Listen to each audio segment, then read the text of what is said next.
దేవుని బిడ్డగా మనం ఏం చేయాలో నాకు ఇది తెలీదు, నేను ఇది చేయలేను, నా వల్ల కాదు అంటున్నప్పుడు దేవుడు కూడా మనకు సలహా ఇస్తూ ఉన్నాడు, నీవు నేర్చుకోమని. ఎవరి దగ్గర నేర్చుకోవాలి, ఎలా నేర్చుకోవాలి, నేర్చుకున్న దానివల్ల మనకు ఏమి ప్రయోజనము అని ఈరోజు బైబిల్ గ్రంథంలో మనం ధ్యానించబోతున్నాం.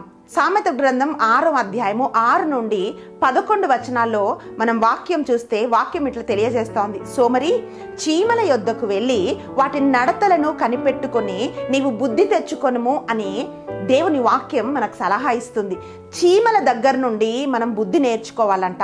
వాటి నడతలను కనిపెట్టుకొని అవి ఎలా పనిచేస్తాయో, ఎలా జీవిస్తాయో ఆ జీవించే విధానం బట్టి మనం నేర్చుకోవాలని బైబిల్ తెలియజేస్తా ఉంది. పిల్లరా, ఇవి ఎందుకు నేర్చుకోవాలి, ఇది ఎలా ఉపయోగం, ఎక్కడ మనకు ఉపయోగం అని మనం చూస్తే, ఒక వ్యక్తి చదివితే ఆ చదువు ఆ మనిషి వ్యక్తిగత జీవితంలో, కుటుంబ జీవితంలో, సాంఘిక జీవితంలో అది ఉపయోగపడాలి. అప్పుడే నిజంగా అది విద్య అవుతుంది.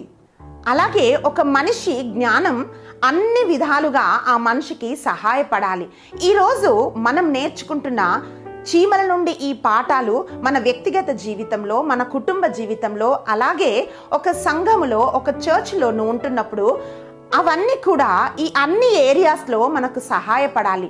మొట్టమొదటిగా చీమ మనకు నేర్పిస్తున్న పాఠం ఏమిటి అంటే, చీమ భాగస్వామ్యముతో పనిచేస్తుందంట. అంటే పార్ట్నర్షిప్తో చీమ పనిచేస్తుంది. పార్ట్నర్షిప్ అని మనం చూసినప్పుడు చాలా మంది అంటుంటారు, నా బిజినెస్ పార్ట్నర్, నా లైఫ్ పార్ట్నర్ అని చాలా మంది అంటుంటారు. పార్ట్నర్ అంటే పిల్లరా, ఆ భారముని పంచుకునే వాళ్ళు భాగస్వాములు అంటున్నాం.